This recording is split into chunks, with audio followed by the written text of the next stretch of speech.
20년 결혼, 한순간에 무너지다. 2023년 10월 어느 토요일 오후였습니다. 서울 강동구 아파트 32평. 나 김서연은 46세였어요. 아침부터 몸이 좋지 않았습니다. 목이 칼칼하고 머리가 아팠어요. 엄마들과 브런치 약속이 있었지만 취소하고 동네 병원에 들렀습니다. 감기약을 받아들고 집으로 향했어요. 평소 같으면 딸 서윤이 학원 끝날 때까지 밖에서 시간을 보내다 오후 4시쯤 들어오는데 그날은 2시도 안 된 시간이었습니다. 현관문을 열었어요. 집안이 너무 조용했습니다. 여보, 지원아? 대답이 없었어요. 신발장을 봤습니다. 남편 준호의 구두와 여동생 지원의 운동화가 나란히 놓여 있었어요. 두 사람 모두 집에 있는 게 분명했습니다. 지원은 3개월 전 이혼하고 우리 집에 잠시 머물고 있었어요. 사업하던 남편이 바람 피우고 재산까지 날려서 빈털터리가 됐습니다. 불쌍한 동생을 외면할 수 없었어요. 준호도 따뜻하게 맞아줬습니다. 처제가 힘들 때 도와주는 게 당연하지. 48세 남편 준호는 중견기업 부장이었습니다. 성실하고 책임감 있는 사람이었어요. 저희는 25세에 결혼해서 벌써 20년째 함께 살아왔습니다. 고등학생 딸 하나를 둔 평범한 가정이었어요. 거실을 지나 안방 쪽으로 걸어갔습니다. 욕실에서 물소리가 들렸어요. 평소보다 컸습니다. 찰랑거리는 소리와 함께 낮은 웃음소리도 들렸어요. 심장이 내려앉았습니다. 그럴 리 없어. 내가 잘못 들었을 거야. 스스로를 다독이며 욕실 문 앞으로 다가갔어요. 문은 안에서 잠겨 있었습니다. 문틈으로 소리가 새어나왔어요. 오빠, 더 세게 문질러줘. 지원의 나긋한 목소리였습니다. 온몸에 피가 얼어붙었어요. 천천히. 아직 시간 많아. 준호의 낮고 부드러운 목소리가 이어졌습니다. 손이 떨리기 시작했어요. 주방으로 뛰어가 드라이버를 가져왔습니다. 떨리는 손으로 문고리를 억지로 돌렸어요. 안에서 당황한 목소리가 터져 나왔습니다. 뭐야? 문이 왜 이래? 언니 오는 시간 아닌데. 마침내 문이 열렸습니다. 평생 잊을 수 없는 광경이었어요. 욕조 안에 두 사람이 당황한 표정으로 서로를 가리려 애쓰고 있었습니다. 제 남편과 제 여동생이 함께 몸이 돌처럼 굳어버렸어요. 숨을 쉴 수가 없었습니다. 겨우 정신을 차리고 떨리는 손으로 휴대폰을 꺼냈어요. 손이 너무 떨려서 카메라 초점이 제대로 맞지 않았지만 몇 장의 사진을 찍었습니다. 증거를 남겨야 한다는 생각뿐이었어요. 서연아, 이건 내가 생각하는 그런 게 아니야. 준호가 황급히 욕조에서 나오며 변명을 시작했지만 아무 말도 듣고 싶지 않았습니다. 돌아서서 안방으로 들어가 문을 쾅 닫아버렸어요. 침대 위에 주저앉았습니다. 20년을 함께한 남편이 제가 가장 아끼는 여동생과 차라리 꿈이었으면 좋겠다고 생각했습니다. 하지만 휴대폰 속 흐릿한 사진들이 이것이 현실임을 잔인하게 증명하고 있었어요. 한 달이 아닌 4번, 실수가 아닌 선택. 그날 밤 안방에서 나올 수 없었습니다. 준호가 몇 번이나 문을 두드렸어요. 서연아, 제발 문 열어. 설명할게. 하지만 이불을 뒤집어 쓴 채 있었습니다. 밤 11시쯤 되자 집안이 조용해졌어요. 새벽 3시, 목이 타들어가듯 말라서 겨우 방문을 열고 나왔습니다. 거실 소파에 주저앉아 텔레비전을 켰어요. 홈쇼핑 채널에서 요란한 광고가 흘러나왔습니다. 화면 속 행복한 가족의 모습을 보자 눈물이 쏟아졌어요. 다음 날 오후였습니다. 서윤이가 학교에 가고 준호가 출근한 후 지원을 불렀어요. 베란다로 나와. 할 말이 있어. 방에서 나오지 않던 지원이 겨우 문을 열고 나왔습니다. 밤새 울었는지 얼굴이 퉁퉁 부어 있었어요. 10월 햇살이 베란다로 들어왔습니다. 빨래 건조대 옆에 마주 섰어요. 언제부터야? 단도직입적으로 물었습니다. 지원의 어깨가 움찔했어요. 언니, 대답해. 언제부터 내 남편과 그런 사이가 된 거야? 지원이 무릎을 꿇고 주저앉았습니다. 차가운 시멘트 바닥에 눈물이 뚝뚝 떨어졌어요. 한 달 전쯤 내가 술 마시고 울고 있었는데 형부가 위로해줬어. 그래서 너무 외롭고 힘들어서 내가 먼저 안았어. 위로가 욕조에서 함께 목욕하는 것까지 가는 거야? 지원이 울먹이며 고개를 더 깊이 숙였습니다. 처음엔 정말 그냥 위로였어. 그런데 형부를 매일 마주치다 보니까 보름 전에 술 마시고 들어온 날, 그날 형부랑 선을 넘었어. 몇 번? 4번. 한 번의 실수가 아니라 여러 번이었다는 사실에 다리에 힘이 풀렸습니다.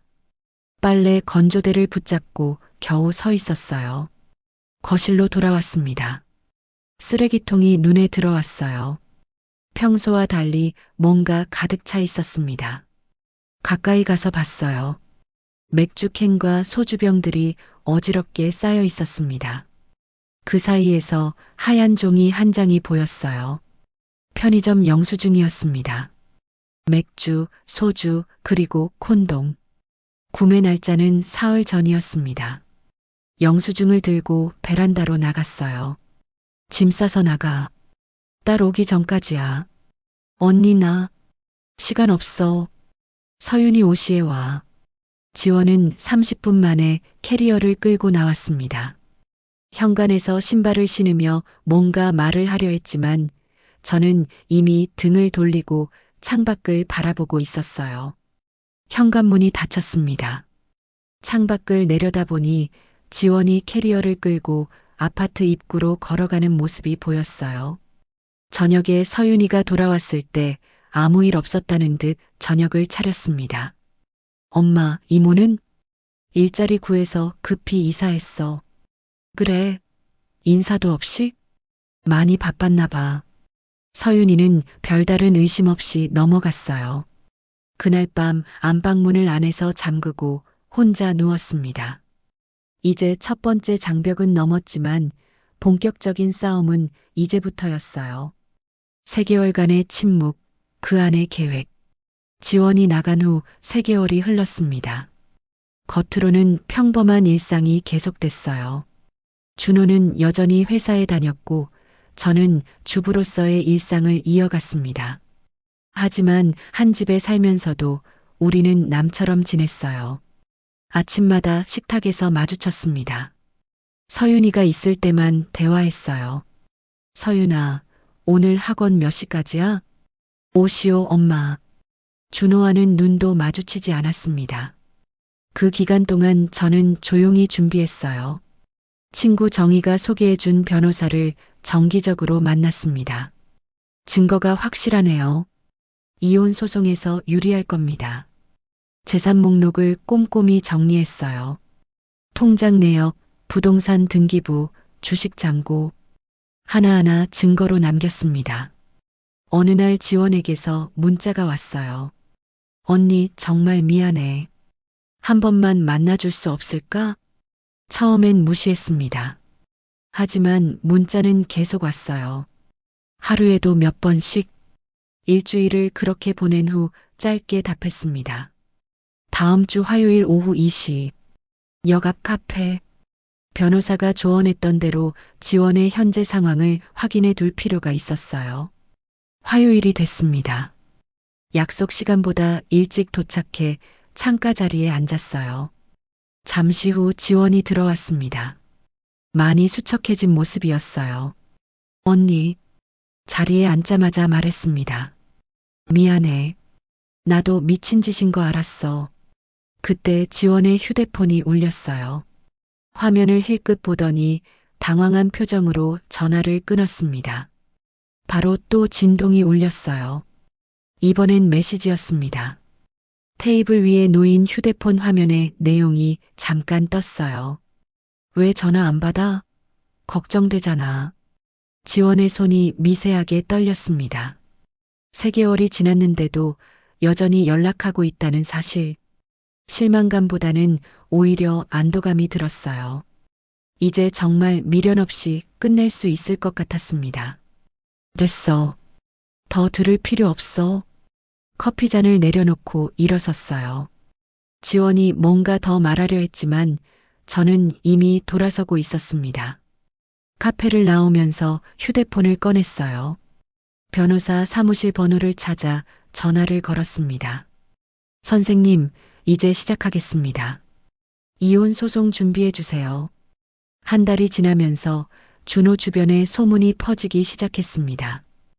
회사 동료 아내들 모임에서 경숙 언니가 조심스럽게 물었어요.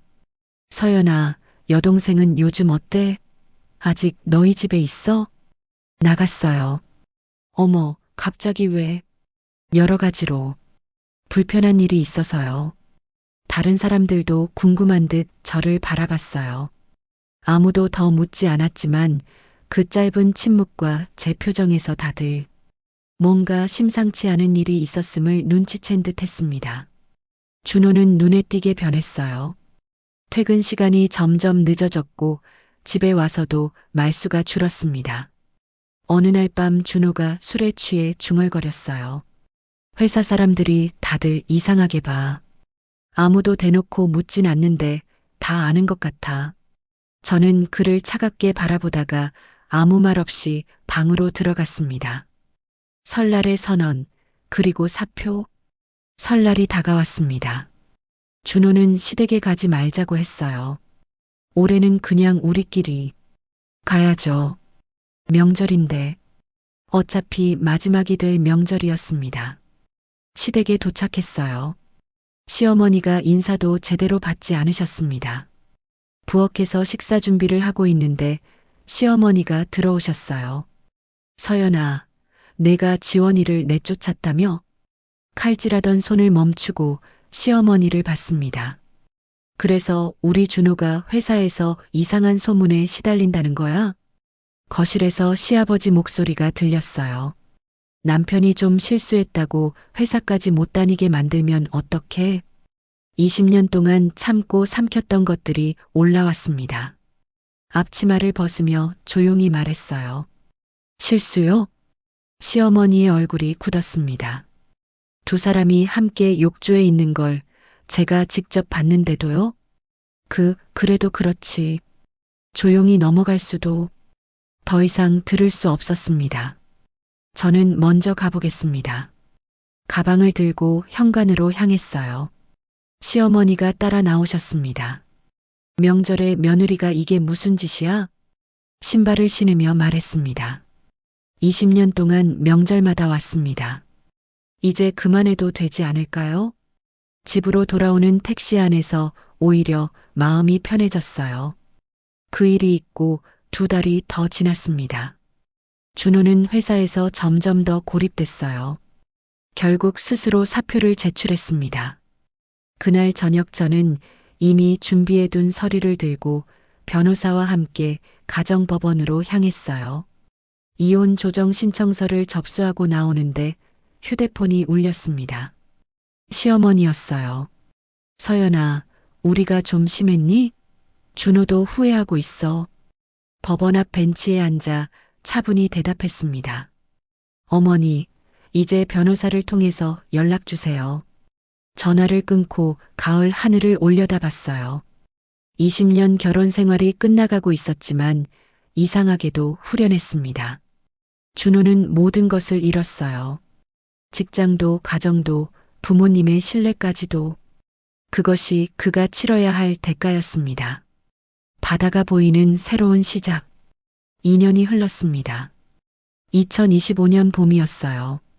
이혼 재판은 예상대로 제게 유리하게 끝났습니다. 불륜의 명백한 증거들이 있었으니까요. 재산은 6대4로 분할됐고 위자료는 2천만 원으로 결정됐어요. 받은 돈을 합쳐 제주도 서귀포에 작은 게스트하우스를 열었습니다.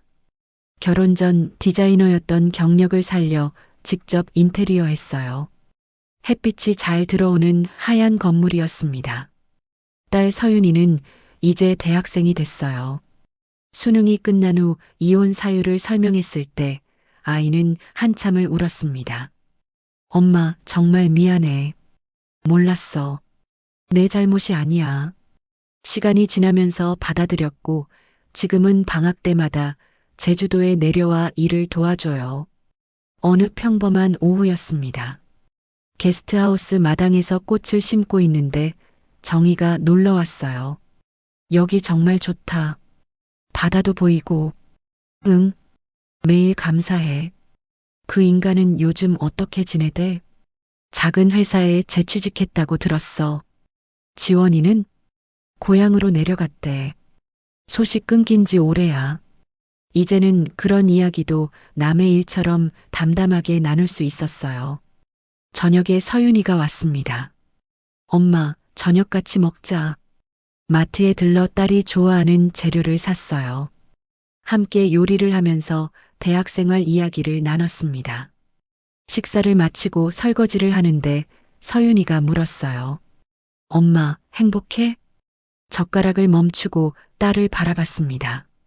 응, 행복해. 딸도 따라 웃었어요. 함께 바닷가를 걸었습니다. 엄마 표정이 예전과 달라. 그래, 응, 살아있어. 진짜로. 2년 전 그날의 충격과 배신감은 이제 먼 과거가 됐습니다. 지금의 삶이 완벽하지는 않아요.